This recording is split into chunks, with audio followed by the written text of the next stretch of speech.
Hello, everyone. We are so glad to have you again for our second course.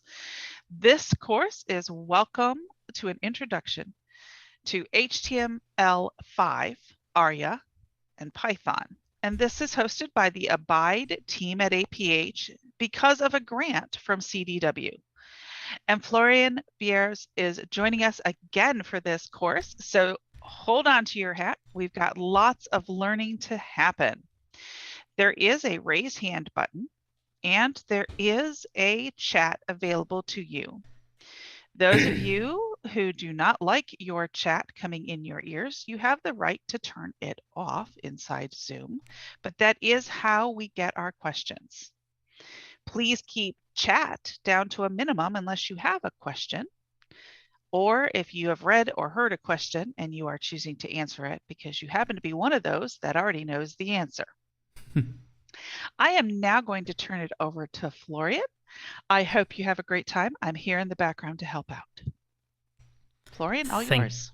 Thank you so much for that introduction. I love how you go again. It's like, oh, he's back. It's like it's really cool. It's I feel super welcome. Anyway, yeah, this is as was stated, an introduction to like coding.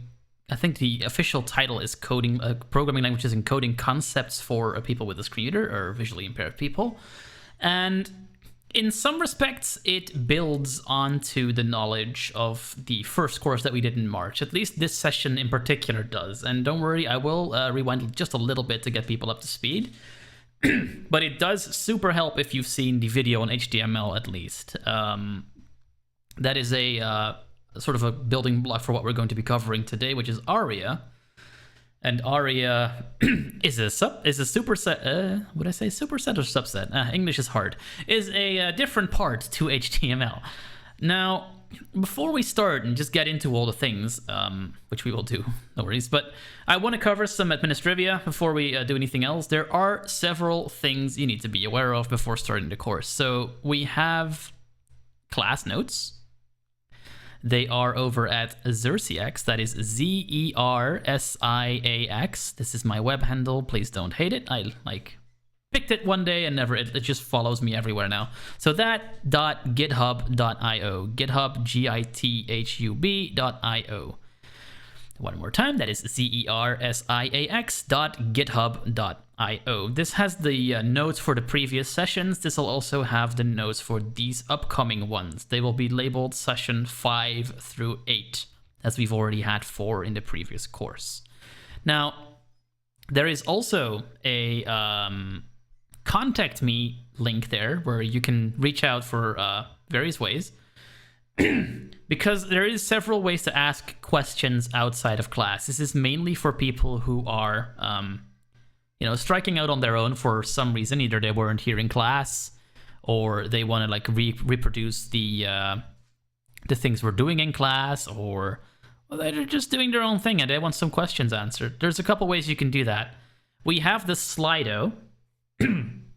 Excuse me. We have the Slido, which is essentially a platform where you can quickly and anonymously send in your question. And this is, I would say, the most low threshold way of doing it. Like, you can send a question in. I will see it at some point. Unfortunately, I don't get notified. I don't get notified when a question comes in, and you don't get notified when I answer it. So it is a bit of a is it there yet kind of situation. The other problem with Slido is that it's very terse. You only get 160 characters to ask your question, which may not be enough for some. Now, if that's the case, you have other options. There is a Discord, which you can reach from that same page that I quoted earlier.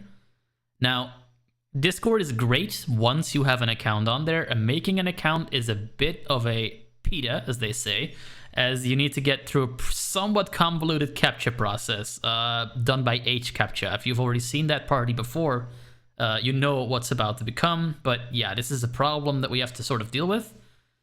HCAPTCHA essentially has you go to their page, fill in your email, open your email, and it has you set a so-called accessibility cookie.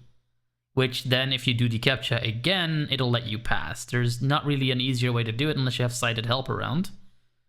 Unfortunately, that's a CAPTCHA provider they've chosen to go with. They think they're super accessible. They aren't. It's annoying. But once you're in, you're in the promised land, because at that point you have access to a multitude of communities, servers, and other things, among which our server for the class. There's just over 30 people there already from the previous class. And there's channels for several types of questions. There's one for HTML, for Python, for, I guess, ARIA would go in HTML as well. Then there's just miscellaneous stuff. And this is a great way to communicate both with your peers as well as with me, because I check that server pretty regularly. I also check the Slido pretty regularly, but at least on Discord you get a little blip if I mention you, and I usually do that when I respond to a question you may or may not have asked. Now, if Slido doesn't work for you and Discord doesn't work for you either, because either the CAPTCHA doesn't work or you just don't have a powerful enough computer to run Discord or some other reason, there is also Twitter. I'm pretty sure there's a link to the Twitter on the website, and then there is also an email address, which I would request you use as little as possible, mostly because I get a lot of emails and I don't want to lose you in like the deluge. Sometimes that happens and I always feel super bad when it happens. So email, last resort, but it definitely is available should all methods fail. Like, definitely feel free to use that if you need to. Yeah, all that's on the notes in the previous sessions. The HTML notes are largely subsumed by just resources that cover HTML, because the course from last month essentially built on top of one another, where like we first did some tooling, then we did some Python, then we did some we covered Git a little bit, we covered HTML, we covered how to deal with inaccessible resources. So if you need like a refresher on that, or you have really interesting questions about that particular topic, go look at those notes first. There's some pretty nice ones over there. And then finally,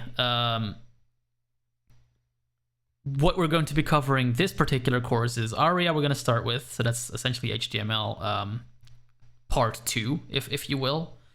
And then Python is going to be next for the next couple of sessions. So we'll cover that.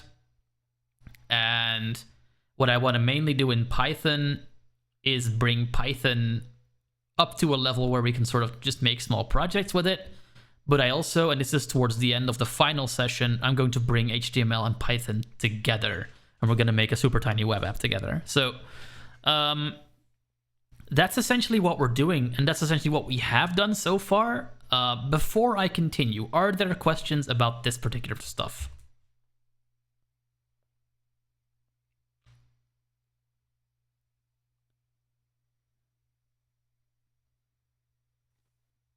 I'm not seeing any hands raised. If I had a cricket sample loaded, I would play it right now. I do not. Okay. Perfect. I'm glad that's clear for everyone, because I do really encourage you to ask questions. These webinars are essentially me introducing a bunch of topics. I'm like showing it off a little bit, and I'm going to send you off to essentially go play with it yourself and see how far you get. And for that to work, I need you all to be very proactive and ask me questions if you get stuck. That's the best way to learn.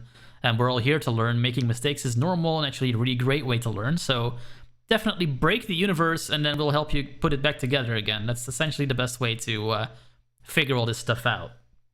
Now, today is ARIA, and ARIA is spelled ARIA, stands for Accessible Rich Internet Applications. And in that sense, you can already see its age, because rich internet applications is how we used to refer to, I guess, what is now Web 2.0, web applications. Like, essentially, HTML, when it first came out, was very static. You wrote text, and some of that text could do certain things, and that was it. But now, if you look at Facebook, we have, like, parts of pages refreshing themselves. We have embeddings. We have all sorts of stuff that's interactive. We can use hotkeys to navigate through pages. There's a lot more going on than HTML was initially capable of. And to make all that accessible, essentially we need ARIA. That's the idea of it. So for the people who are new, I know you're there.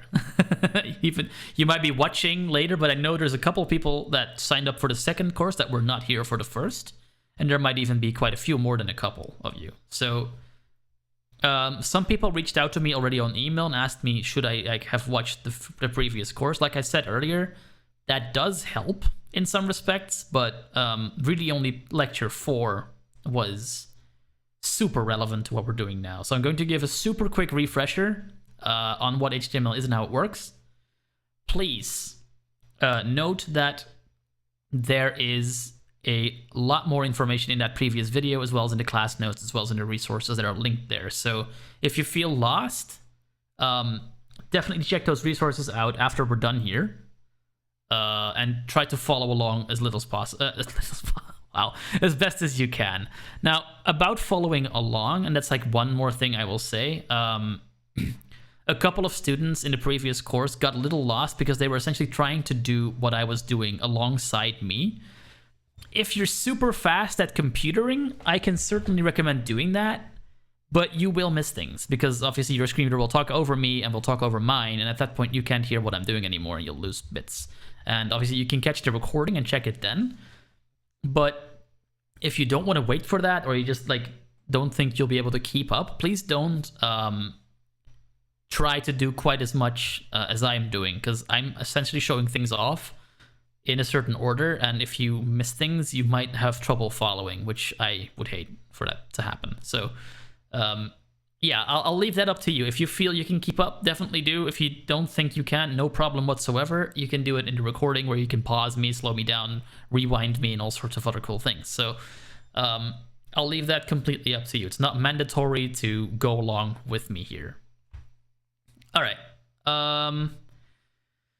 So a quick refresher on HTML. HTML is technically a coding language, but not really a programming language. It's known as a markup language. That's actually what the M and the L stand for. HT stands for Hypertext Transfer Markup Language. And hypertext is that text I was referring to earlier. Essentially text that by adding particular magic incantations gets like to do certain things it would normally not be able to do, like become a link, for example. And last time, and at this point I'm going to quickly share my screen. Last time we had a little file called aph.html or something like that. I put that up in the notes as well. I'm gonna bring that up again just to show some things off. In the meantime, I'm quickly checking if nothing is horribly in the way, because we had some issues with that in the past. Looks like we're clear. Great. I'm gonna share my screen and slow my speech down. There we go. Share sound and share the entire screen.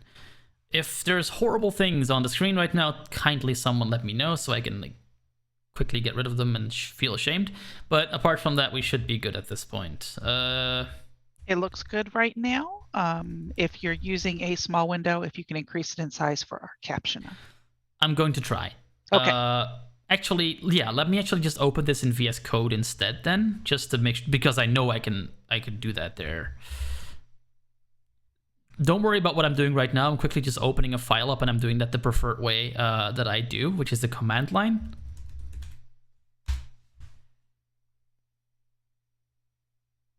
That is so much better. Thank you. Perfect, no problem. Okay, what I have just done, and again, you can check this out in the previous course as well. I did some like explaining on like the command line and Git and VS Code. Definitely check that out if you're interested.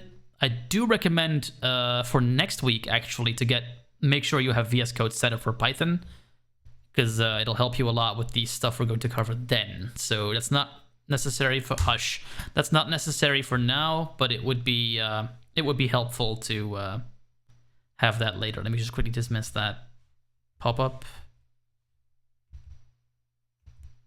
And you heard the pop-up, but we did not. Okay, there's yeah, it's just a notification. There's not actually a, there we go, it's gone.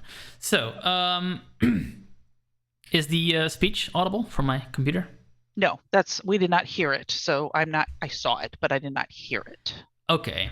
That's a problem because you do need to hear that. Yes. So I'm going to quickly see what is happening there.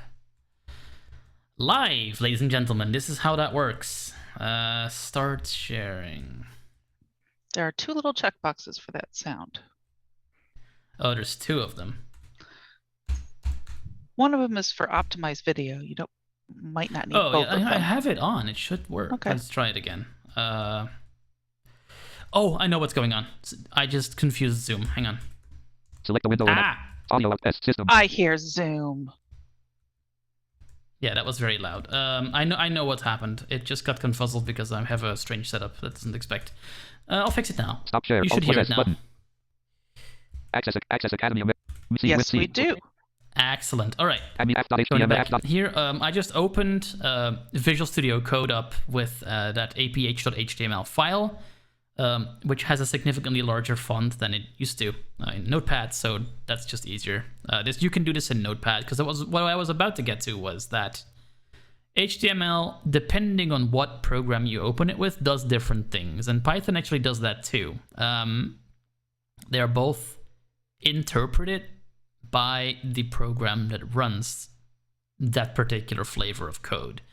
Now, in HTML's case, that's a browser. A browser reads HTML and then it decides what to do with, like I said, the programming statements that are in the file in order to properly render the page that we intended to render. For example, less title grader, our awesome web page, less title grader. This has a title, our awesome web page, which will show up in our title bar if we were to open this file, which we will do in a minute. But it reads this file from top to bottom, and to make a piece of text into more than just a piece of text, you surround it in a set of tags, and a tag is surrounded by less than, greater than marks. If I go to the beginning of this line, head greater less, line less T. We have a less than sign, the word title, I-T-L-E. A greater than sign, greater. That's the beginning tag, the title tag. Then we have our title text, which is not in quotes or anything of the sort, just regular text. Our awesome web, E-B-P-A-G-E. And then finally we have our closing tag, which is the exact same thing as the opening tag, but space, less, slash. With a slash before the actual first character of the tag name. So instead of less than title greater than, we have less than slash title greater than. That's a common theme in HTML. That's how tags work, and text surrounded by tags is called an element. So if you hear that term thrown around, that's what that is. Now, elements can have attributes that essentially modify slightly how an element works, and we showed that off with the lang attribute. Less and greater, less HTML lang equals and greater. Which you can see here on the main element, the HTML element. The lang attribute sets the language that the enclosed content is in. So what I showed off last time was that if you were to set that to, say, Spanish, and then your screen reader goes to this page, and it happens to have a Spanish voice, it'll read the entire page in Spanish, even if the actual content is in English. Because HTML is declarative, it tells the browser and other programs that read it what the state of things should be. But if a programmer makes a mistake and doesn't actually make sure that this is correct, then you get strange glitches. Glitches that the browser will not really warn you for. The browser is very forgiving and will just try to make the best of whatever you throw at it. I can actually show that off pretty easy. I will open the file now in Chrome. See Access Academy American Printing House Google Chrome. Access. I'm sure we've never seen that page before. Let's open dialog C /UAR users LOI floor A P H F H T L. Act link skip to main menu. Heading level 2 hello. Visited link click here to go to Google. This is our website. Heading level 2 hello. That we made in the previous class. Now, there's a couple ways I can really easily break this entire page. Like if I were to go here. Less head greater. Less title greater, our awesome web page, less slash title greater. I will show you something that happens a lot in, for example, WordPress blog posts. Right now we can see that we have a heading. Visit heading level 2 hello. Visited link. Click here to go to Google. And then a link. List with 2 items. Bullet apple. Bullet banana. Out of list. This is the password field. Screen reader users. You fill it in by typing letters. Edit protected. And that's a form field. And then we have a list. Now, that little note about the screen reader users is a foreshadowing for the ARIA label element, which we'll cover in a little bit. But if I were to go list bullet apple. Out of list. Visited link. back to our code here. Less head greater. Less H2 equals heading 2 greater. Hello. Less slash H2 greater. And we find this heading 2 here that says hello. That's the heading. The H2 element makes a heading 2 in screen reader land, as it were. Less H2 2. Space. And what if happens if I remove the closing H2 tag? I-D-E quote. To quote great H-E-L-L-O less slash H2 greater. 2 H slash less O greater. Line feed greater. I have now deleted the less than slash H2 greater than tag at the end of the heading. Let's save this and then refresh the page and see how this blows up. Awesome web. Normally, if you were to do this in a programming language, just remove the bracket like that, it'd be like, dude, that doesn't work. You can't just do that. HTML will do the following. Awesome web page. Heading level 2 list with 2 items. Bullet apple. Heading level 2 bullet banana. Out of list. Heading level 2. This is the password field. Screen reader users. You fill it in by typing letters. Edit protected. Heading level 2. This is the... My entire page is now a heading level 2 because I never closed the heading level 2 tag. It's annoying. No previous heading. Because no you can't move easily between parts of the page. It's all a heading 2. You'll have seen this, for example, in WordPress. Like I said, if you make a WordPress blog post and you write in HTML and you forget to close off a tag, you'll get like a list item that has like 15 lines in it, or a heading 2 that just spreads over the entire page. And because HTML is structure and not necessarily visuals, this may not even show up visually at times. I'm sure it does now, but it may not. Sometimes it just doesn't. And that's a problem, because if it doesn't visually show up for sighted developers, it's not a problem, because it's not there, essentially. Like, there's nothing that they do really has a problem with this. So it's just us and people who want like well-formed HTML for things, which is not just blind people, by the way, that'll have a problem with this. This will also trip up tools that, for example, like Alexa and Google, when you ask it, oh, I hope I didn't trigger anyone's smart speaker, sorry. If you ask it, for example, to retrieve some kind of answer from the web, it'll try to essentially take a page from the internet and read through it and then find the content you want. We call that parsing. It'll try to give you the answer, and if this code isn't properly formed, it might read too much or too little, or it might read something completely irregular. I've actually had it read like a username field for me once because it was like looking at a forum thread. It was pretty funny. But yeah, there's a lot of tools that depend on this being right, and there's also a lot of tools that don't really care all that much if it's right or wrong, which means that, yeah, a lot of trouble can occur, which is a problem, a big accessibility issue. HTML is unfortunately becoming somewhat esoteric of a thing to learn first, even though it is a very fundamental thing. JavaScript is largely to thank for that. And we will go on about that and how that changed the landscape, but I'm first going to pause for questions for just a little second. Okay, so the first one is, can you slow JAWS down a bit?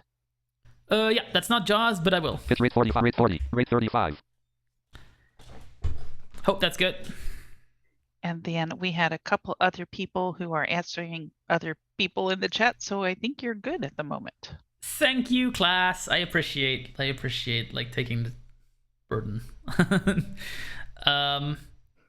Yeah, if there are any questions, definitely raise your hand at the moment. Like, I'll give you like 20 seconds to do that. And if there's not any questions, I'll just keep going. I'm not seeing any. All right. Well, 5, 4, 3. Okay, no questions. Cool. Okay. JavaScript. What is this? What is this big beast called JavaScript? JavaScript is the behavioral side of a website, as it were. So we have what is often called like the big triangle or the big triad, where it's like HTML does the structure, CSS does the appearance, and then JS does the behavior. And that used to be how things were. Like JavaScript was usually just a thing you used to make like fancy animations, or maybe like a button that would, like, if you clicked it, expand a piece of the page, or it would, I don't know, you would be able to play JavaScript games, or you could drag and drop things. And more, like, the longer and longer we used the web, the more and more JavaScript was able to do. At this point, it can even step outside the browser entirely and run in something called Node.js, where essentially you have JavaScript on the server side. And that is really cool. But also it means that JavaScript is becoming essentially the hammer that every problem is a nail for, which is awesome, because that means if you know a general purpose programming language like Python or JavaScript or C#, you can apply that knowledge for a whole host of different fields. And JavaScript didn't really used to be in that category, but has certainly gotten itself there in the last 10 or so years. Now, what that means for us is that it has also radically changed how web pages are often built. Rather than writing all the HTML by hand for every project, that's not really how we do it anymore. We essentially what's called componentize the user interface for a web application. So if we have a button, someone will write a button with like all the behavior of a button once, and then that button gets reused in different projects. Now, the problem with that is that it becomes very easy to forget to label things, because the labels might always be a little bit different. Like, it might be, you know, the call to action might be search on one site and perform search on the other, and maybe it's localizable, so it would be zoeken in Dutch or suchen in German, or any other things. I am sure I can think of other languages if you give me 5 seconds, but it's not really the point of the class. Now, chercher, French, there you have it. Anyway, the problem here is that components are not aware of the rest of the page generally. So what happens is, last week we showed off that you can give a label, and then next to the label you put the input field for that label, or the label that you put the input field, and then you actually you put another element that has the label for that field in it.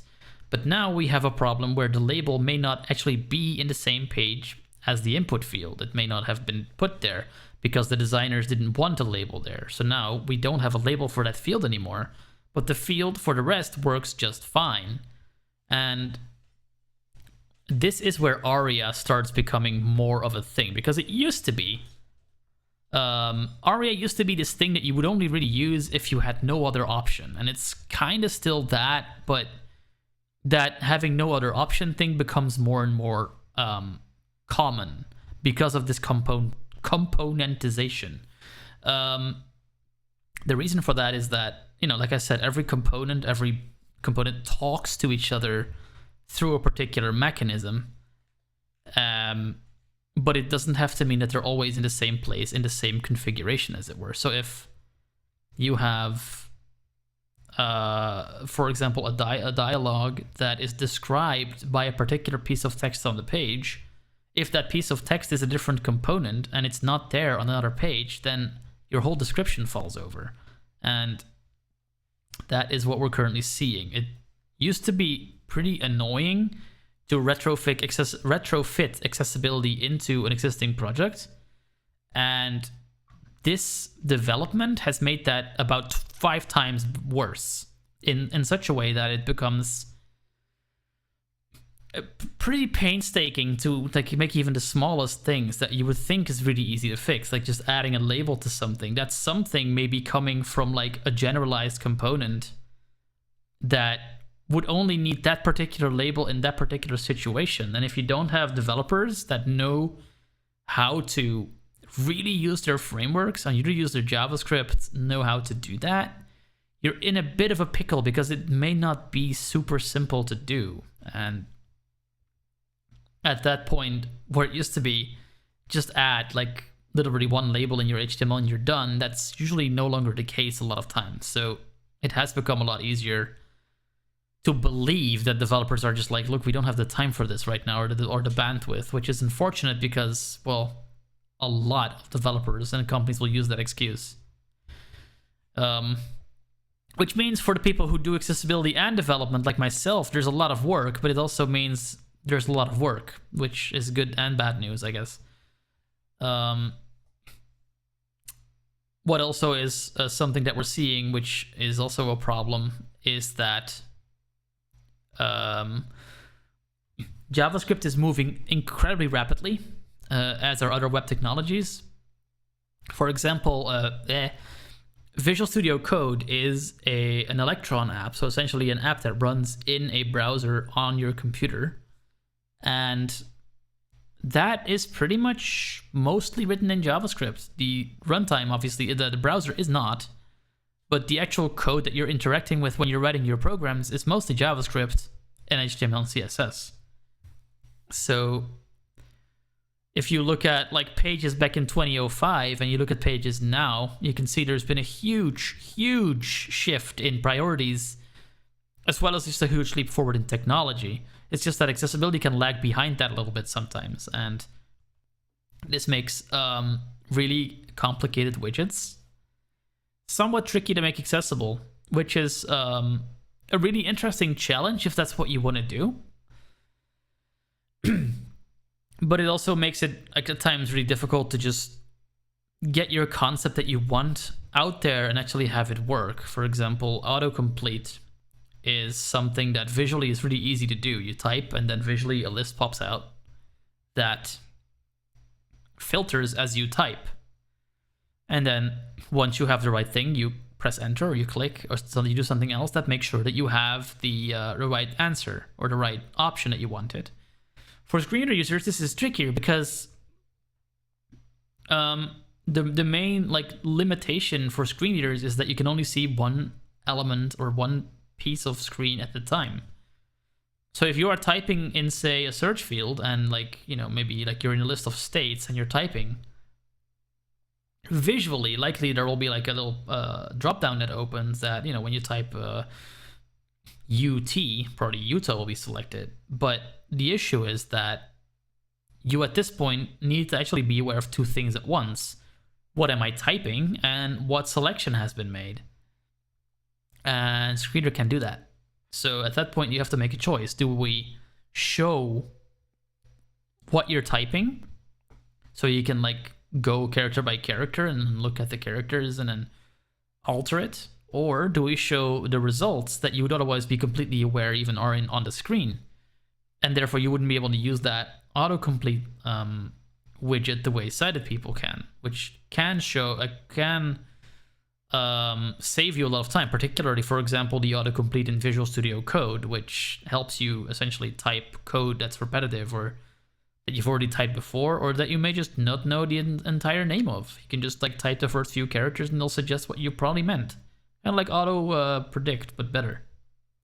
So at that point, ARIA has to come in, because you cannot fix this in HTML. You don't have a way to essentially have a screen reader be in two places at once.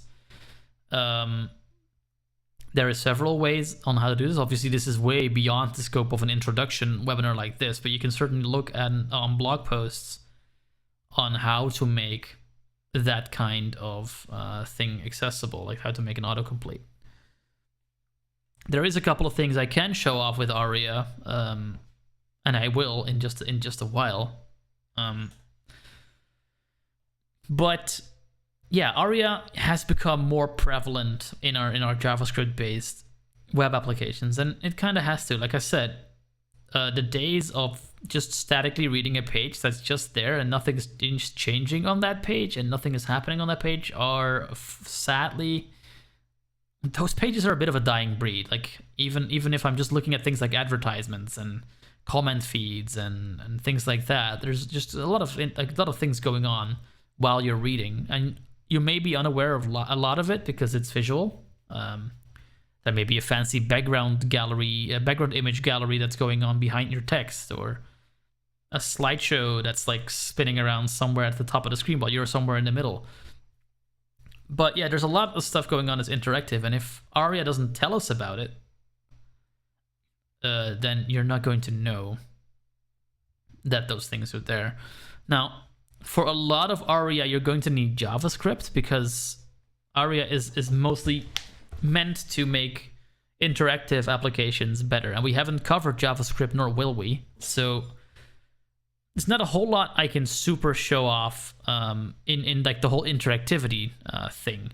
But what I can show off are more static things that you'll find a lot in even commercial projects like well, Bootstrap isn't commercial, but it's a very often used CSS framework. Even FreeCodeCamp has like a whole course on it. And for example, the navigation control for Bootstrap has a collapsible drop down for the navigation. And I'm pretty sure you'll even find ARIA labels in there. So that's particularly common. Like an ARIA label is what we saw earlier. I'm going to go back to that page. First, I'm going to fix what we broke. Less body greater. Less h2 equals heading 2 greater hello. Less line feet. About that ID equals heading 2. Less h2 equals heading 2 greater. I'm going to cover that in just a little bit, but bear with me here for just a second. Hello A. Less line O L O line feed. Less slash h2 h2 greater h2 greater. There. F.ht greater 2 h greater 2 h slash. Now, this will sometimes happen. Visual Studio Code helpfully tried to complete the tag, but I was still typing. H2 greater H2 greater line. So now we have it twice. Just remove the bit you don't need. 2H. There we go. Now, if we go back to our page, I've just saved it in Visual Studio Code. I'm going to Chrome, and I'm going to refresh the page to see our changes. Our awesome web viz heading level 2 hello. And we're back to normal. Okay. Visited link, click here. Now, at the very bottom of this page, there is a form field. It's a password field, and it has an ARIA label. This label is not actually visible on the screen. It's only there for assistive technology. And if I were to go to this by using, for example, NVDA's E for next edit field, I'm pretty sure JAWS has like next form field, it would do the same thing. If I were to go to that next field, or I would tab on it, you would get this. This is the password field. Screen reader users. You fill it in by typing letters. Edit protected. Obviously, this label is terrible. It's way too long. We know how edit fields work, but you'll unfortunately find these kinds of labels pretty often because people want to be helpful, which is great, but also this is really spammy.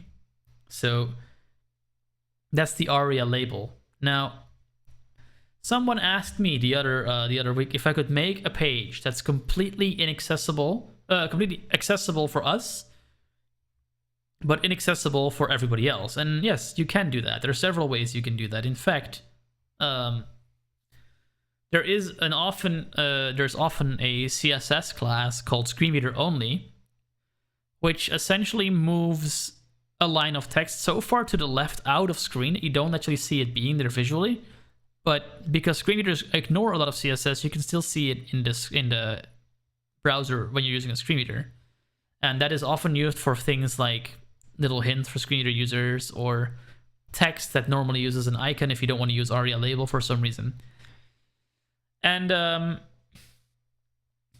yes, I could, for example, put all my text in such a class, and we'll cover its in classes, like I said, in just a second. But what we could also do is just mark everything with ARIA labels and leave the text empty, because ARIA label overrides anything the element would normally have said.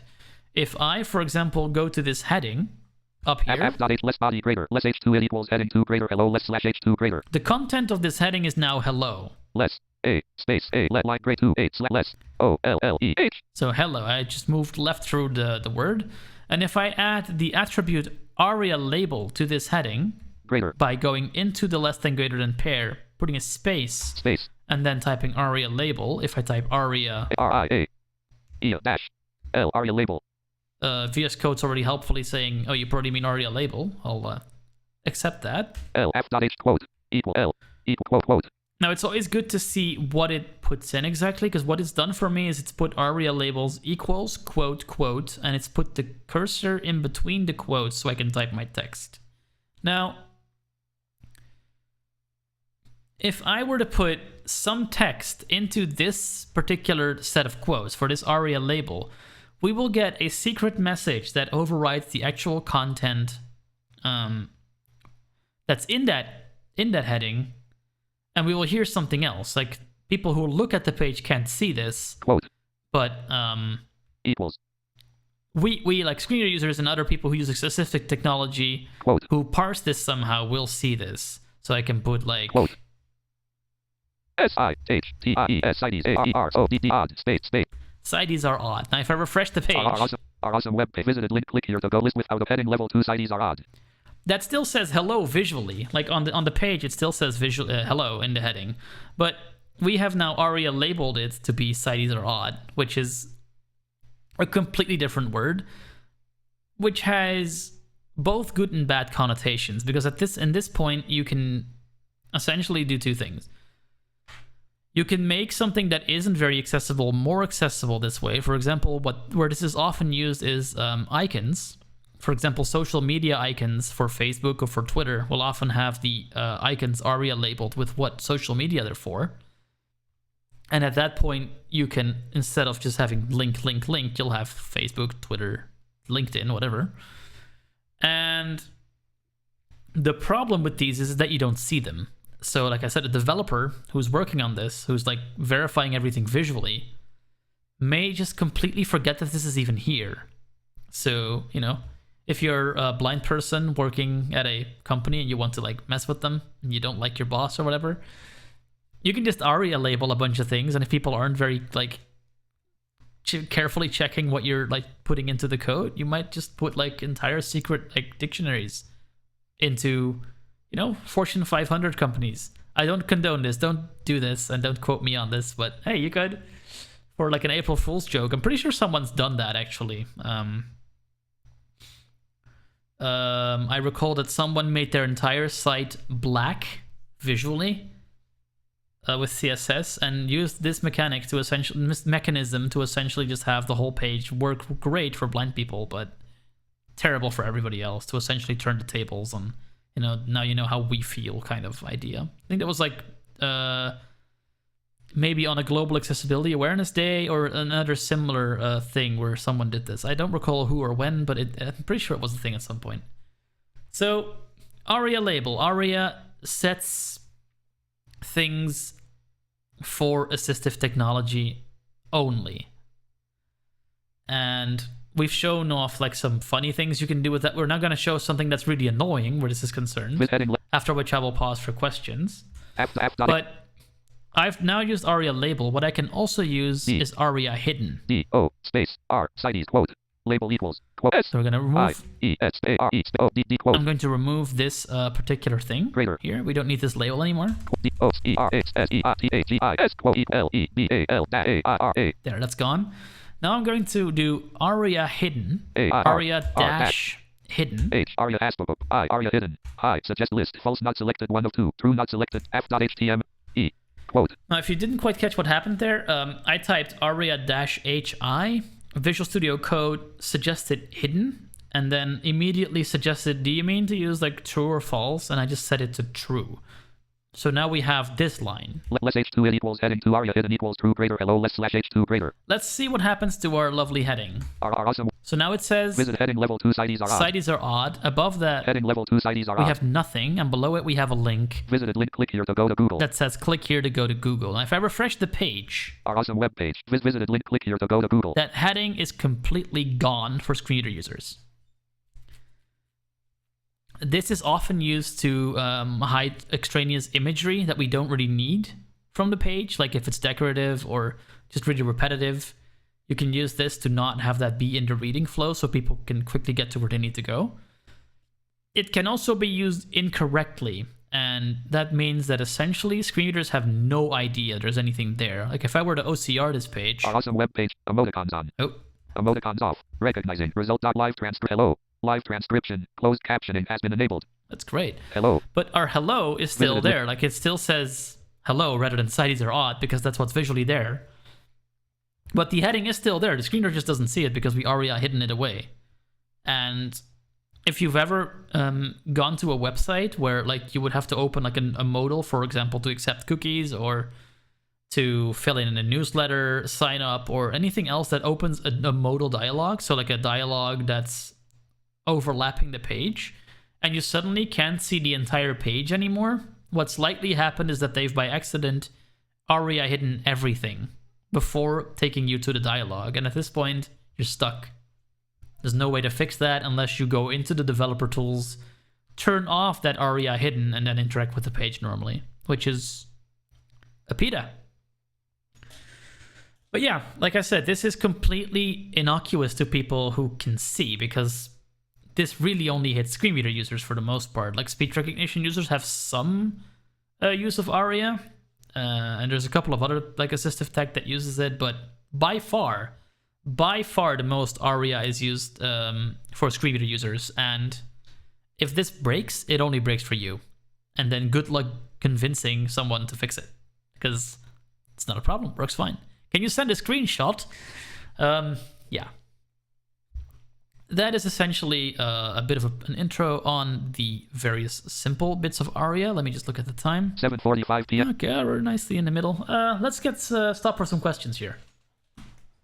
Okay, Alan has his hand raised. Yeah, Florian, you mentioned something that I find really annoying when you're talking about like drop down list, or I'm not sure I'm using the correct term, but like on a website where you're filling out your address and they've got one of those drop down lists, like to select your state, for instance. And you mentioned about using ARIA, and screen reader users can't do two things at the same time. How difficult is it really for them to code that so that you can do like first letter navigation, which I think we probably all use a lot, and where you could like hit maybe Alt down there to open up the drop down list, and then just start tapping a letter, and then have the screen reader read what state you've landed on. I mean, that doesn't seem like it would be that complicated or require ARIA, or is it just it has these things just been componentized for the sighted, and that they don't do whatever's needed to make it so it would be accessible too. I hope that made sense. You're pointing out a very like common complaint that a lot of us accessibility folks like pretty much yell off the roofs the entire time. What you're describing is known as a native select element or a native drop down, and the browser gives you those practically for free. You put them in like your HTML and they just instantly work for the keyboard. They work for screen readers. You can do this first letter navigation. All the things work, but they don't look so good. So they don't look super fancy schmancy, super awesome, whatever the term is this year. And unfortunately, it's somewhat difficult to style those to look anything else but their boring old browser like implementations. So what a lot of people do is they try to reinvent the wheel by essentially creating their whole entire own thing that has to have that behavior like coded for itself before that works. And because people don't do that apart from us, that often gets skipped or just doesn't happen at all. And at that point, yeah, you get to a place where, yeah, this would have definitely solved the problem, but it's now so like part of their design language that it's really hard to go back to essentially what you're describing, which I completely agree with. But yeah, it can even when I do accessibility auditing, I recommend like, yeah, I saw this is a really interesting like example of that. I saw someone who made like a select to make your select your birth year, and it was a regular HTML list like the ones that we have the apple and banana on this page in, and it had 100 items from like 1904 to 2004. And at that point, I just facepalmed. Like, you're just making it so incredibly difficult for yourself right now. Why not just make it a regular drop down? And that's what I put in my report as well. Like, this is, you're fighting the browser at every step at the moment. Like, you would need to make this work for keyboard. You'd need to make this work for screen readers. None of this works right now. Please do yourself a favor and just use a regular native select box. Yeah. I mean, how much accessibility has been torpedoed because people want to make stuff look good? I know that's a whole side topic, but it's frustrating. But hey, talk to the fashion industry, so you know it's something they're always dealing with. I mean, okay, touch screens on washing machines. Yeah, no, absolutely. It's a trend, unfortunately. Yeah. Okay, thanks. I appreciate it. Not a problem. Next, Samarwit.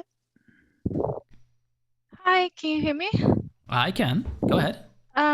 So speaking of ARIA, let's say that I am on the login information page, and there's an input field where I have to type in my first name and last name, and there's a next button.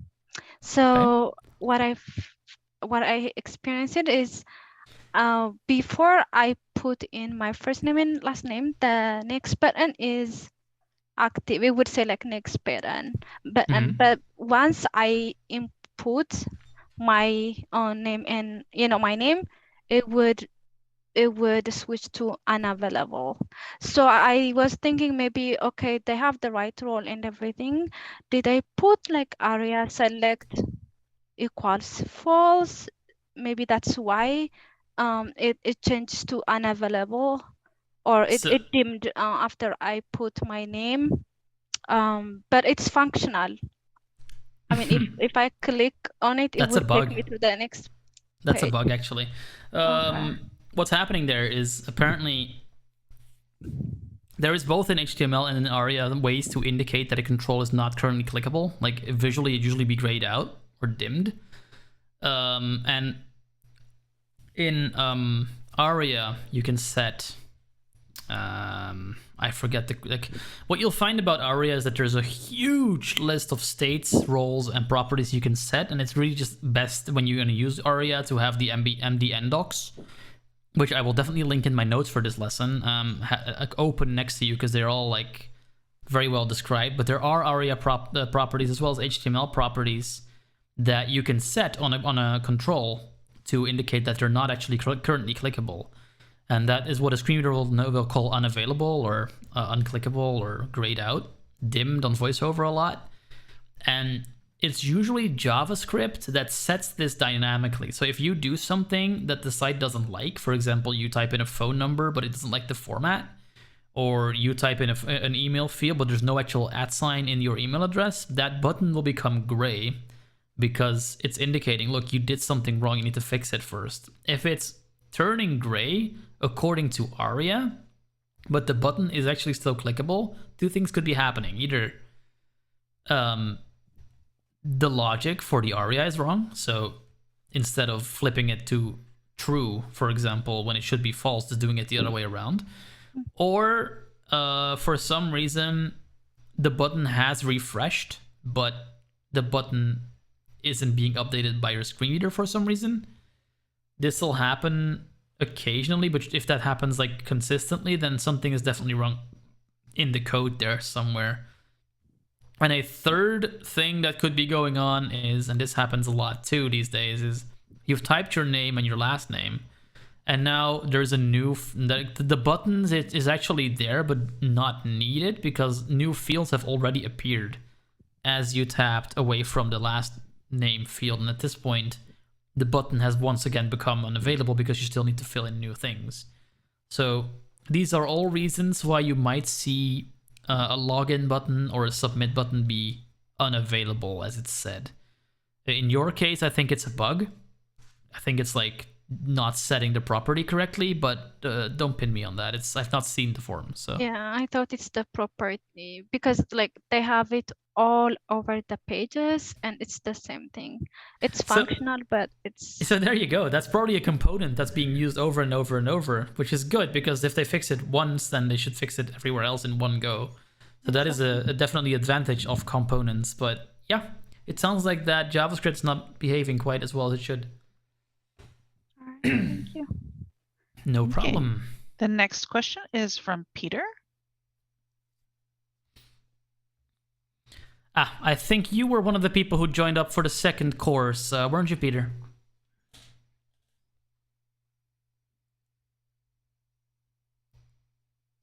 Alt-A, you can unmute, or you can hold your space bar down.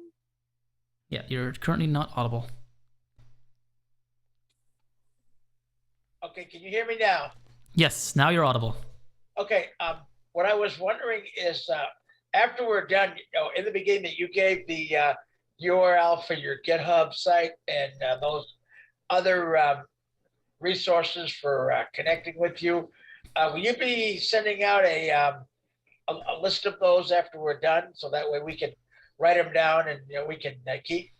It's essentially just the one URL. If Leanne could put that in chat, that would be awesome. Or maybe I can do that.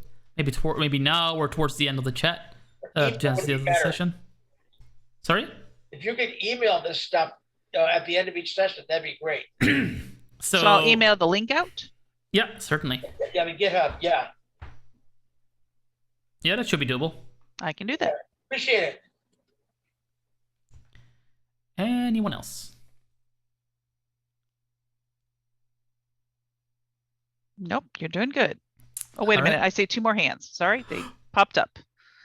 I've got Luis or Lewis. Hi, Florian. I attended the course for the first time, the first section, sorry. So I just want to thank you, Leanne, and APH for putting it together. I know what a lot of work has gone through it, and it's been very helpful and very eye-opening. So if this is question is beyond the scope of this class, I apologize, but you've mentioned several times that ARIA can be used incorrectly. And for me, it sounds like there's a lot of fragmentation between like ARIA, HTML, so on and so forth. Mm-hmm. So just curious what you think and just with the web moving so quickly with dynamic content and such, are we falling behind? Like, is accessibility falling behind, or where is it going, and how can we stay up to be as current as everyone else? Is that possible, or is the vision of they can have their cake and we can have our cake a too big of a dream? It's a tricky one, honestly. The problem with these technologies that we've had is that they tend to move very slowly. It's a problem with the fact that we have committees that like need to decide on what's new and what's better and what should be done in these cases. And in the meantime, stuff's moving forward. So they've had to really up their game to essentially keep up with all the things that are happening. At the moment, we're keeping up. There are very few things that are inaccessible to such a degree that we can't keep up. And where that's going and if that's going to like remain that way, that's hard to say. At the moment, obviously the new frontier is virtual reality and augmented reality. That is currently completely inaccessible, but it's also a toy project in a lot of cases. We don't really use this for anything serious yet. Once we start using this more seriously, it's going to be very interesting how that's going to like develop accessibility wise. And I honestly couldn't tell you when or how that's happening. Microsoft is on top of that. Like, they are a big provider of at least rhetoric about the fact that they want to be very accessible. Microsoft's also a very big company, and I'm sure that there are branches that may need that message repeated to them a couple more times. But Microsoft as a whole is big on accessibility, and obviously they had their big thing with HoloLens, which I'm not sure if that's still being worked on, but accessibility is on the mind of the big, the big companies: Apple, Microsoft, Google, Amazon, tiny bit. So I don't think we'll be outright left behind. I don't think that's happening. I don't think that's going to be allowed because, the ADA is still a thing and Section 508 is a thing. And I know those are often more like band-aids than anything else, but they do still exist and would incur a bunch of lawsuits if companies would just leave accessibility behind entirely. So I think it's not quite as dour as that, but we do have to keep up, and we do have to make sure as technologists that we keep fighting the good fight, as it were. Unfortunately, it's one you often find to fight alone. But that's why I am here. Like, that's what I do. I wear a lot of different hats. I'm essentially an accessibility evangelist. I'm an accessibility auditor. I'm a teacher. I'm a coder. I'm a programmer, whichever you want to call that. Heck, I've even like dabbled in game streaming over the last couple of weeks because there's been several like really big projects that have become a lot more doable that I've been showing off so people know what's possible in that industry, because obviously virtual reality, a lot of that will be gaming, and it's a good idea to make people aware of what's currently available and what can be done to make things that didn't work so well work better. So yeah, a bit of a tangent, but it's difficult to say at this point. Like, at this point, we're keeping up. Let's hope we keep it that way. And let's, as technologists, apprentice, a technologist, as it were. Let's try to to keep waving the flag and just making people aware. A lot of people I'm finding, particularly people who want to learn to program. I'm active in various open source boot camps and open source anythings. So I'm talking to a lot of new people in the field, and a lot of people want to do right, but they just don't know how to, or there are just not enough resources to tell them how to do it. Accessibility is unfortunately a somewhat inaccessible topic to get into. It's pretty filled with buzzwords and just a lot of criteria and all sorts of big standards you need to sort of be aware of, and it can be pretty daunting for people who just don't know how to do this stuff to learn it all. And you'll find that a lot of the times people just don't know. They were never taught accessibility in school. I wasn't taught accessibility in school, and I did a CS degree. And I had to teach the class on accessibility. I was 19, and I was doing the presentation in our web dev class on accessibility because the teacher knew less than I did. So that's where the main current issue is. We don't have people being educated about this stuff except by us. So we are essentially the troublesome customers that, well, it works for everybody else, but not for you. Why not? Because accessibility is the thing. What is accessibility? Well, at that point, I was jokingly saying, can you send a screenshot earlier? But I've actually had that question asked of me pretty often, where I'm like, no, listen, it's the actual code, the semantic code that you did wrong. Send this to the developer team, please.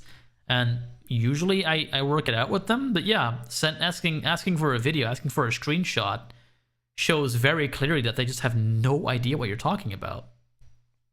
And even the fact that blind people program, the fact that blind people use computers at all is new to a large majority of people.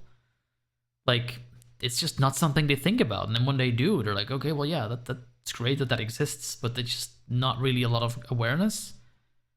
And I believe that Sina Badam had a keynote at a conf a couple of days ago where he mentioned this too. We don't really have an accessibility issue. We have an awareness issue. People just don't know a lot of things. They don't know they should care. And then if they know they should care, they don't know how to. And that makes this really hard, particularly because managers will often not give employees the room to learn either. So at that point, it's a so many faceted problem that any number of things could be improved, and it would already be a big improvement. That was a terribly long tangent. Sorry, I hope I answered your question there, because it's a really big question with a lot of moving parts to it that I had to sort of point out. Are you good? Yeah, it was really helpful. Thank you so much. I was just curious because you clearly are an expert in your field, so just wanted to get your thoughts. Not a problem. I'm glad I helped you out. Time for one more, if we have them. Sam Rowett, you have got one more question? Yes. Can you hear me? Yes, go for it. I have two questions. So when you do, yes. Sorry. You're fine. If you talk about accessibility, I have a lot of questions. So when you do accessibility assessment, let's say on the web, yes, and you are trying to using Chrome and JAWS, yeah. How do you inspect the code? The DOM, yeah. There's several ways to do it. You can do view source, hit Control U. In Chrome, problem is that because of all the JavaScript, that'll likely not give you all the code. That'll just give you the beginning code of the page, where what you'll often see is it'll be a div that says here's the app root, and then it's just an empty div for the rest because JavaScript does the rest. To fix that, the easiest way is, I would say, use the DOM tree inspector, which is in your DevTools. The DOM or DOM stands for the document object model. It's a JavaScript concept that essentially turns the entirety of an HTML page into a tree view. You've seen that tags are nested within other tags.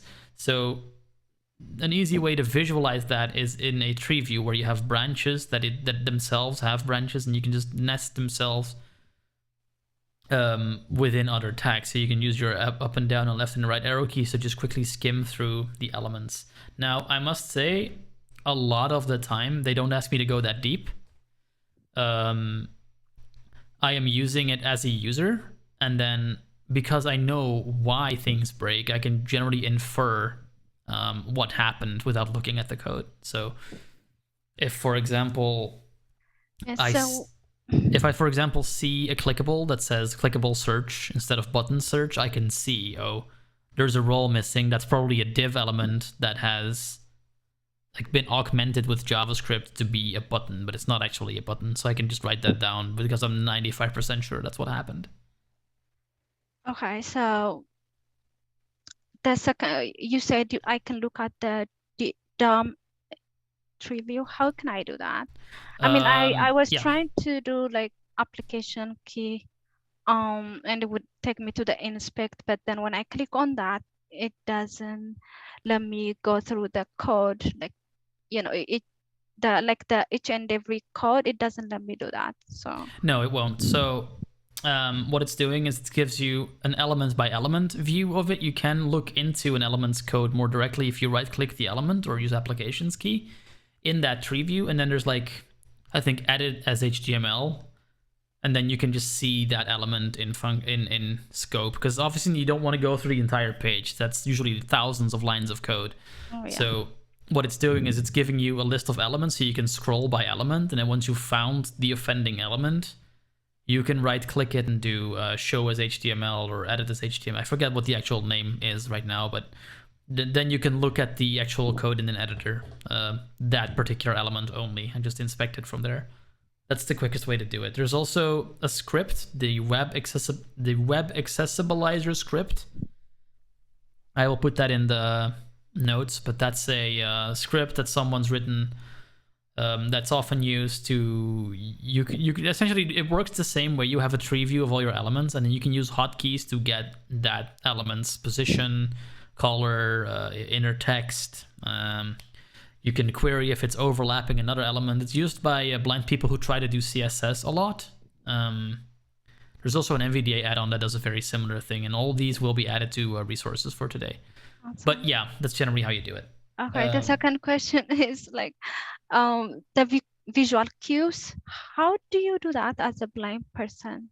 And visual cues? Yeah, for example, if you are trying to test the keyboard accessibility, like let's say the skip links to navigation. Mm-hmm. You just use your tab and you see like if you would get focus as you are tabbing to it. So how do you know as a blind person? Or you mean like the visual like focus indicator? Mm-hmm. Or yeah, other visual stuff in general. Generally, what I start my reports off with a disclaimer that says I myself am blind. So things like contrast differences and like things that would not work well with magnifications are difficult for me to test. I will send the reader to an article about magnification, an article about contrast. And then I run automated tools like AXE, that'll often be able to catch visual things as well. But yeah, I would not be able to tell visual cues apart from like, I can't see if the focused rectangle is too small or if there's no focus indicator at all. That will be very difficult for me to test, but generally people have been very good about that. And I have asked colleagues, because generally the way it works is you work with a development team that made this website. If you're doing an assessment for them, and I can just ask, hey, if you tap through this page, can you see where you're going? And the logical order I can check myself, but if it looks good visually is something I'll have to ask help for, which is generally like a 5-minute thing. All right, thank you. Not a problem. No more questions. Awesome. Well, I just opened the development tools by accident. There you go. That was not what I meant to do. 8:09 p.m. We have 20 more minutes. I will tie up some loose ends here now. I said that I would cover IDs and classes. So, like I said, a lot of ARIA depends on JavaScript because that's kind of what it was meant for. what we've done here so far is static ARIA, as it were. So you can set a thing's label, you can set a thing's description, you can set a thing's, you can even turn a div into a heading by adding a level to it. ARIA level is a thing you can set.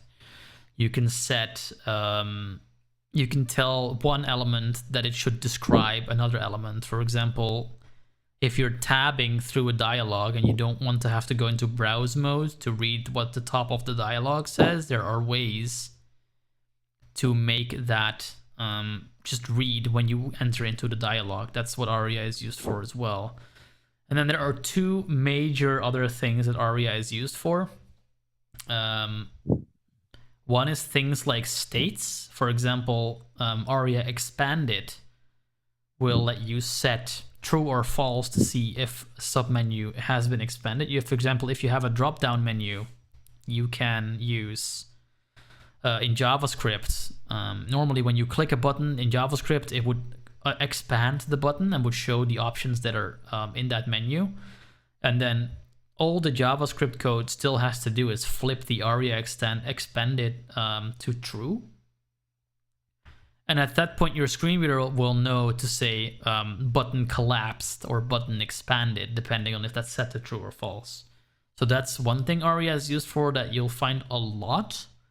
And the other one is both maligned and loved, and that's the ARIA live region. And an ARIA live region is a piece of page, a piece of the page that you can essentially stick into a mode where every time the content changes or part of the content changes, it pokes the screen reader and says, hey, read this first before you do anything else, read this first. That'll be used, for example, in chat apps to say that someone sent a new message while you're typing. That's also what part of the like notification text for Visual Studio Code, for example, comes from. So that's one way for screen readers to be in two places at once. It can still only say one thing at a time, but the focus doesn't have to be in two places at once, because like content's being injected into the screen reader from another place without that place having to be under your cursor. So that is one way to do that. And you've seen that in several places. For sure, Facebook does this. A lot of accessibility overlays unfortunately do this. Discord, does Discord do this? No, not really, not yet.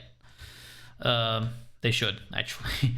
The problem with this, of course, is that ARIA Live, if ARIA Live is very spammy, it'll keep interrupting what you're trying to do, and it'll keep like essentially if like you've ever done JAWS Tandem or NVDA Remote, and you're not currently controlling the remote computer, but someone else is, and you're doing your own thing, and you get this thing where NVDA tries to say what you're doing and what they're doing at the same time.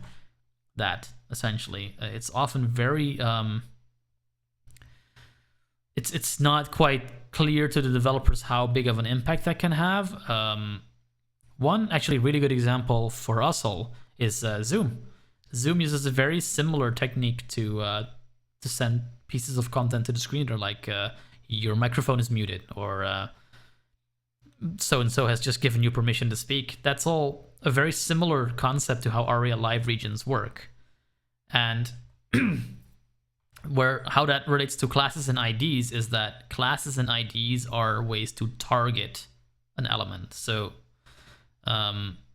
an ID is a unique identifier for a single element. A class is more like a label you can stick on several elements. And those are both used a lot in CSS and JavaScript to refer to a particular element. So what will often happen is that this ARIA live region, for example, is at the bottom of the page somewhere. You don't really see it. It's also been made invisible. Only screen readers see it. And then once this might be just a div element, and a div element is really called a division element, but it's essentially just a piece of content that has no semantic meaning.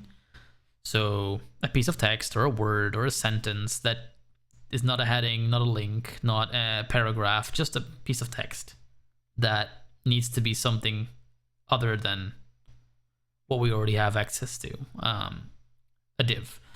And that div will have, for example, an ID of ARIA, live region, or screen reader text, or something like that. And then every time something needs to talk to the screen reader, they can just change the text in that particular div, and the screen reader will read it. You'll do, for example, you click a button, and then in part of the code that handles that button click, there will be a line that says, set the ARIA screen reader text div to something went wrong. We're not going to tell you what, because we don't know how error messages are written. And then essentially that's how you are being notified about that without having to actually have to be on that particular line of text. And that ID is the way that to target that particular div. So our heading has an ID of heading 2. It's a very generic ID. I could, for example, have this be the ID of main title, for example, and then in CSS, I could make sure that that looks nice and big and it's like, you know, a dark red letters or some other really like bright red colors or some bright orange thing, some really like evocative, hey, this is a thing, you should look at this thing, this is cool, it's pretty awesome. That's how I made sure that only that element has that happen to it, not the entire page. And then in JavaScript, I could, for example, make it so the text in that heading changes if I click a button by using that same ID. It would be like the way to say, hey, heading up there, you with the blue hat, can you like change your text? That's what an ID is for. And a class is, I gave the example last time of say you have 5 buttons and 3 of them need to be blue. Rather than making like 3 CSS blocks for 3 buttons, what you do is you make 1 CSS block for a button that needs to be blue, and then you just tell all those 3 buttons, hey, you're a blue button, and then you're done. That's a class.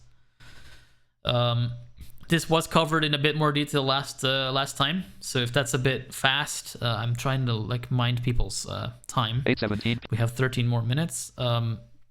What I'd like to do is open it one more time for questions about this last little bit, and then things in general about the course as well, if you have them, because we only have like 10 more minutes, and at that point we have to cut it short, unfortunately. What I will do first is explain how the notes work. Essentially, after I'm done with a class, I start working like a rabbit and like a hamster or whatever animal you'd like to envision me working as, and getting those notes out. I generally announce on the Slido and the Discord when they're done. Usually takes me a day or so. That'll have essentially everything that I just said condensed into text form. Usually there's some kind of links in those notes, so you can like do more research if you'd like to. I generally also share the code for this class, for this session, in the session notes. You'll see that in, for example, last session as well, session 3, where we covered Python a bit more. As for homework, I tend to make homework non-mandatory. Like, you can do it if you'd like, and it'll be in the class notes as well for next week. You can submit it, again, on Slido, on the Discord. Like, you can email it in if that's what you want to do. But I don't make it mandatory. I understand people have lives and other things to do, and I don't want to overwhelm people with having to like look at the class maybe after the fact because they weren't here, and then have to also read the notes and then maybe do homework. So hey, if you want to do it, if you want like bust your chops on like some exercises, I can absolutely do that, and I will. But don't feel compelled to. Like, you can do them or you can not do them. It's either way, it's fine. If you do them, I'll give you feedback on them. If you don't do them, no hard feelings. And with that, I think we're good for like a final round of questions before we end off for today. Okay, David?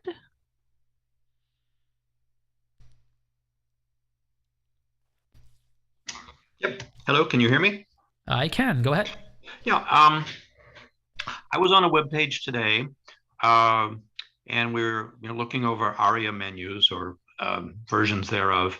So you're near the top of a page, and sometimes you hear a button collapsed and you can expand it, and other times you hear submenu and you can expand it. But on this particular page, there was just like an About Us link. I hit enter on that, and it brought me to an About Us page, and it was nicely marked up with headings and all of that. But then I later learned that it was messed up ARIA somehow, and that if you did some convoluted thing with rerouting your JAWS cursor to PC cursor and vice versa and so on, you could detect that. Are there ways that you can think of to sort of detect these, what I think are non-obvious coding errors? There's a couple things you can do. They mostly involve so Jamie Tay, who was one of the people who initially wrote NVDA. He works at Mozilla now. He wrote a script that essentially gives you a couple of options on a web page to scan for like ARIA hiddens that shouldn't be there or other things like that. So you can run that. I will put a link in the notes. And if that isn't the case, then no, not really, because like I said, ARIA rewrites the truth for screen reader users. So if something has been messed up to such a degree that screen reader users don't see it, then you're essentially hosed. You can try OCR and then click where you think should be something, or you can look in the DevTools in that DOM inspector tree that I was talking to Samrawit to earlier. And see if you see an element that you're not seeing there. But that's pretty much all you can do. At that point, you're like at the mercy of knowing HTML. Okay. But if you know the HTML a bit, can you go into the developer tools and like, I don't know, somehow search for the word ARIA or something? I don't know. Yeah. There's a search box next to the tree feed you can type into. I'm not sure if you would actually get... I think it visually marks what you may have meant. What I generally do is I know that pages work top to bottom. So if I'm expecting a menu that isn't there, it'll usually either be at the very top or at the very bottom of the HTML. So generally what I'll do is I'll look at the first few tags within the body. And then if I see something like a nav, I'm like, oh, that's where the navigation menu is. And then if I see, for example, an ARIA hidden equals true, what I can do is I can go in, edit the HTML and make that be ARIA hidden equals false, and then suddenly it's visible. You can make changes like that to the page using the developer tools. Obviously, they go away when you refresh the page, though. But you would fairly consistently see that type of stuff at near the top of the page. Yeah, navigation menus for web pages, even if they visually aren't at the top, generally are right below the body tag. Most of the time, unless they're in the footer, but that doesn't happen very often. Okay, thank you. Anybody else? Oops, I forgot to unmute myself. I apologize. Alan?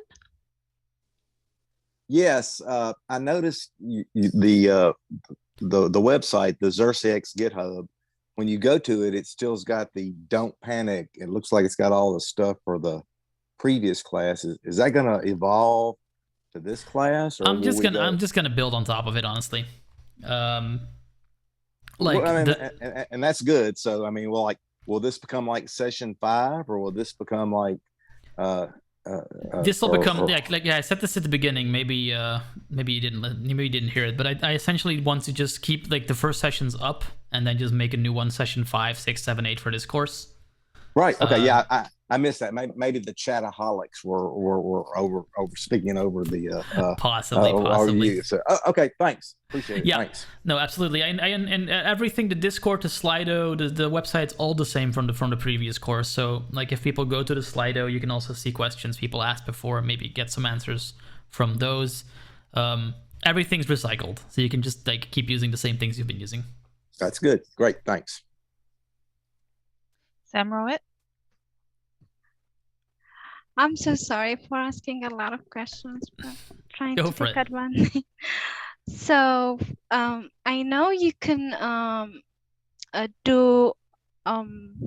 you can hide decorative images on the web by doing all an empty attribute, but for how can you do that for document files like Word or PowerPoint? if you do, how can you do that? Other That than is a mentioning. really good question. I don't know. I have no idea if you can do that in Word. I know you can like add alt text to images in Word and PowerPoint, but I do not know if you can like hide them from screen readers entirely. I'll have to look that up for you. I'll check into it. Because what I was doing was like, I would mention a decorative image like in the alt text, but I don't know how to hide it. Yeah, no, good question. I'll look into it to see if you can hide them completely. That would be cool, but I don't know for sure at this point. Okay, thank you. Not a problem. That's it for your questions. All right, well, we have 8:25 p.m. 5 more minutes to go, so I guess class... I got one more. Hold on. Ah, dear. Avery. At the nick of time. Avery, go for it. Welcome back, by the way.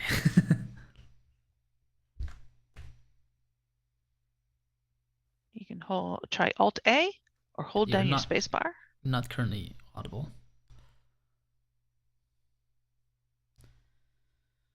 Afraid you're still not audible. Okay, you're unmuted. Okay, sorry about that. There you are. I momentarily forgot my question. So I type like a snail. Is it at all possible to post the chat log somewhere? Oh, that is a really good question. Leon, is it? I will have to look into that. I'm wondering if I send it to you, Florian, if you can put it on your GitHub. Yes, that's no problem. Okay, I will send it to you. You. All right, I'll just add it to like the notes for the session then. Not a problem. If I have the log, I can easily include it. Yeah, it's just a text file, so it's a fairly easy file. Perfect. Sounds like doable. Okay, Dilip. Yeah, maybe you just answered my question. What I was wondering is it possible to include the transcript so the JAWS or screen reader over talking the speaker is not a problem? Is that what the previous speaker asked? That sounds different. I think the person before was asking for the chat. The chat log. Oh, and this chat is the log. Okay, okay. Yeah, and this is the captions. No, I'm talking about the transcript as opposed to the audio, the recording. Just the, what does that for you guys, Otter? Okay, so if it's just a transcript, it's just you talking and does not include JAWS.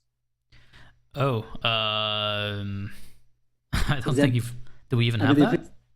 I don't know. If it's an easy thing to do, that'd be very helpful. I don't know how to.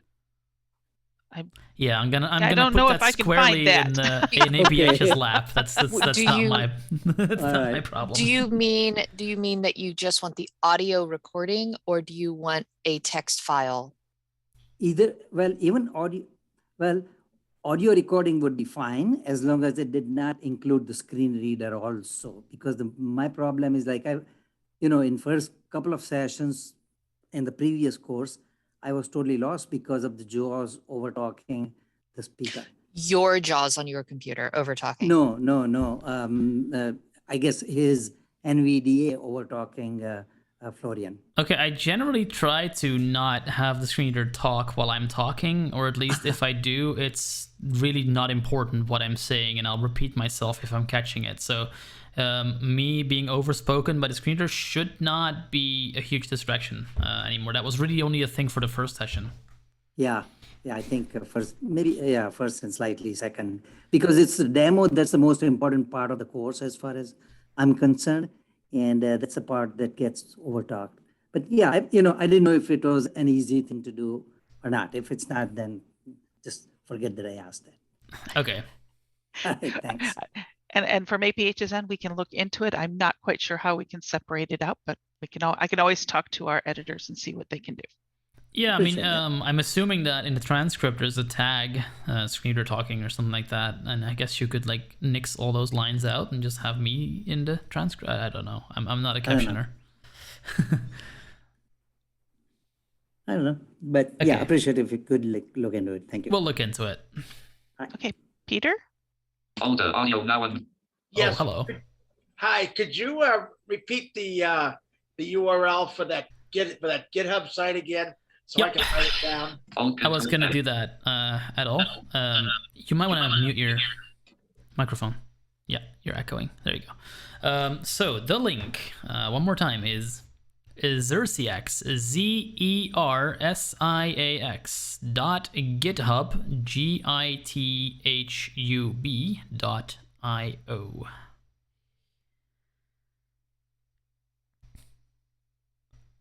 Zulu, Echo, Romeo now. Should be right there. She'll also be in the chat log, as well as the email that's going to go out for when are you going to send that out? I try to send it out within 24 hours. Okay, so yeah, the follow-up after this particular one, they'll probably also have the recording link in it, yeah? Yes, that's my hope. Yeah, so it'll have the recording link. That's not the permanent recording link. That's just the link that's going to be there until we put them up on the YouTubes. So if that link stops working, check the YouTube first, and if that doesn't work either, yell at me so I can yell at the people who need to make sure that that works. And but yeah, that'll be in the email. It'll be in the email. It was in the chat log several times. I've just said it again, and it was at the beginning of the recording as well. So you should be able to find me. And from there, like, you can find everything else. And we are right at the top of the hour, so I'm going to do a few things. First, I'm going to thank 31 PM. CDW again for providing the grant to APH to be able to provide this training. And then I'll thank Florian again. Thank you so much. And then I'm thanking our captioner who has been providing closed captioning for this as well. So thank you so much. And stay tuned. Next week, we will be here at this same time and same place again.